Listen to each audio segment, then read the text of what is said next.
the longest time, when an athlete retired, it was almost like we had to start over. I had teammates that, like, once they retired, they're just going to work as a car salesman, as if our whole life wasn't a testament to all the skills that we have. Now, I think athletes are seeing it. Like, athletes are building empires. They're building entertainment companies. They're building whole entities off of their IP, and that's innovative. Invesco QQQ is an ETF with access to innovators rethinking the world. And in the ever-evolving landscape of college sports, there are programs, athletes, and coaches everywhere rethinking what's possible when innovation is in play. At the University of Connecticut, 2 women's basketball players who competed more than 15 years apart in different ways have come to define an athlete's potential in business when bold and innovative thinking is prioritized. I'm Jay Williams, and this is Innovation in Play.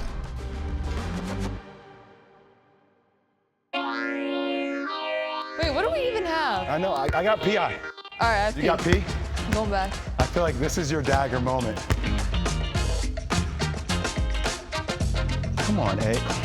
Oh, I'm so angry. I'm done. Way to play. Thank you. I'm so angry. To call AC Fudd a pioneer is an understatement. Fudd walked onto UConn's campus as a high school phenom in 2021, just as college athletes could financially benefit from name, image, and likeness partnerships. And she quickly used inventive thinking to take advantage. Fudd partnered with Chipotle as one of the company's first college athlete ambassadors, signed a first-of-its-kind, multi-dimensional partnership with Steph Curry's SC30 brand. Since then, she's worked with companies like DoorDash, Madison Reed, Bose, Buick, and TikTok, setting the trend for how college athletes could capitalize on this monumental shift, even if it wasn't always easy. I would say my freshman year was definitely like that learning curve period about how to balance NIL and basketball.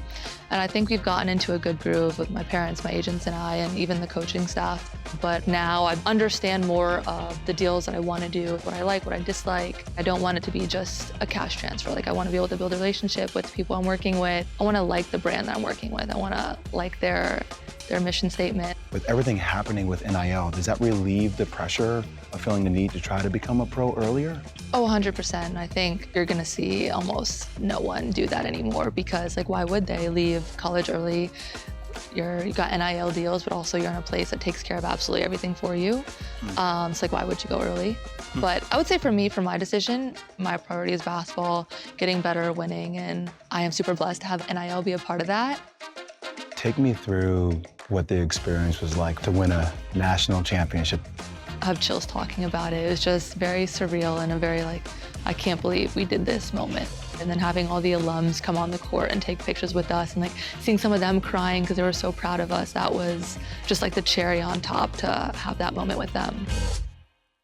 One of those alums was 2009 national champion Renee Montgomery. Montgomery, who was drafted 4th overall in the WNBA draft, played 11 professional seasons and won 2 WNBA championships.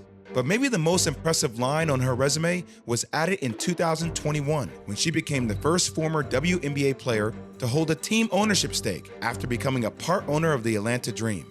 The move was a leap of faith, and Montgomery is proof that often true trailblazing and innovation requires risk.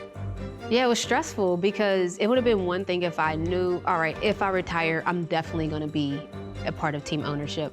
That wasn't really the process. I had to retire to even have the ability to be a team owner, but I don't mind taking a risk, like, for a reward. Like, you know, sometimes people are afraid of what could go wrong. I always try to think, like, but what could go right, though? And so that's kind of what I just leaned on that whole time. But my whole life changed. I went from every year trying to win a championship to, like, I'm sitting at the table with, like, billionaires. And I was prepared. That's the thing that I think is the craziest part. Like, I thought my transition was gonna be so hard, and sports really prepares you for life. Things that they value in business, it's like, of course we know how to be disciplined. Like, of course we're gonna finish our task. Like, of course we're good at problem solving. We know how to navigate teamwork. These are things that we have to do naturally.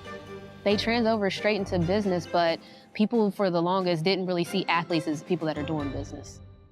Obviously, you have a WNBA team owner here. Like, what kind of things do you think would initiate your interest as you get older and think about what businesses you want to be involved in? I'm getting my MBA right now, and that's kind of changed my perspective to business things. And I'm like more interested in working with like the owner, like the person who made the company, and like getting to know them and building that relationship. I don't know what I want to do. Hopefully want to stay in sports, but that's something I'm like trying to just start now thinking about. But you don't need to know what you like yet. You'll start to just see things that you want to be around more. Like you have a production company, I have a production company, because we started to realize, oh wow, we could tell and frame a story how we want to tell it. Just like anything that you like, it's limitless right now. I feel like with athletes, like you can literally do anything.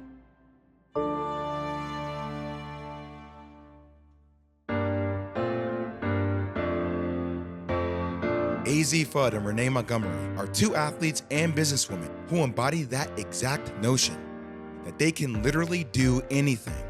Separated by a generation, but linked through a university that helped shape them, both women, in different but equally groundbreaking ways, use visionary thinking to carve out a previously uncharted path. And it's not lost on one that her journey wouldn't have been possible without the other. Being able to have these names here and kind of just being able to remember like who came before you, who paved that path for us to be able to make NIL and the TV rights, all the viewership, all of that stuff possible. And they did all that work, like fighting for that stuff for themselves, but really that's all happened for us now. Our thank you has to be us like continuing to pave the way and continuing to build on that. I want to be able to, help people with my platform. Being here, we're definitely given that spotlight, and I want to be able to use it for good. Before investing, consider the fund's investment objectives, risks, charges, and expenses. Visit Invesco.com for a prospectus with this information. Read it carefully before investing.